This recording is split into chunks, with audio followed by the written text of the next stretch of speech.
Hello everyone, আসসালামু আলাইকুম। আমি নিশিতা বিক্রমপুর থেকে বলছি। কাছে দূরে যে যেখান থেকে আমার ভিডিওটি দেখছেন আপনাদের অসংখ্য ধন্যবাদ। এই তো আজকে সকাল থেকে শুরু করে দিলাম ভিডিওটা। মাটির চুলায় আজকে লাল শাক রান্না করতেছি। এক পদের ভর্তা বানামো। এটা হইলো ইলিশ মাছের কানসা। এই ভর্তাটা বানাইতে ভালো লাগে আমার, খাইতে অনেক। তো পেঁয়াজ, তারপর রসুন, তারপর কাঁচামরিচ ভাজা নিছি। এতো পদ্মা নদীর পুঁটি মাছ আমাদের বাসায় বিক্রি করতে আসে, সেখান থেকে রাখছিলাম, সেটা ভাজা নিলাম। আর এখন চিতই পিঠা বানাইতেছি মাটির চুলায়। মাটির চুলার রান্না অসাধারণ মজা। এই তো জীবনের প্রথম এই চিতই পিঠা বানাইতেছি।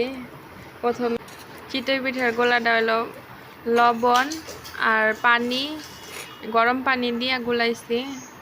এত সুন্দর মতো চিতই পিঠা হইতাছে, অনেক ভালো। যাই হোক, প্রথম তৈরি করতেছি। যাই হোক, আলহামদুলিল্লাহ, আল্লাহর কাছে শুক্রিয়া।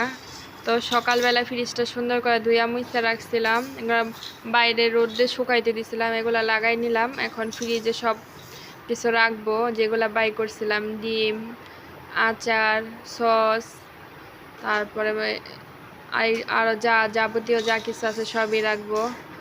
তো সুন্দর মতো এখানে আপনারা দেখতে থাকেন। ভিডিওটা যদি কোনো অংশ একটু ভালো লেগে থাকে তাহলে অবশ্যই লাইক করবেন এবং এই বিক্রমপুরের আপুর পাশে থাকবেন অবশ্যই।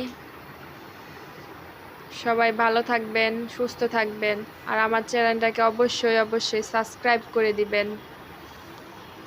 আল্লাহ হাফেজ।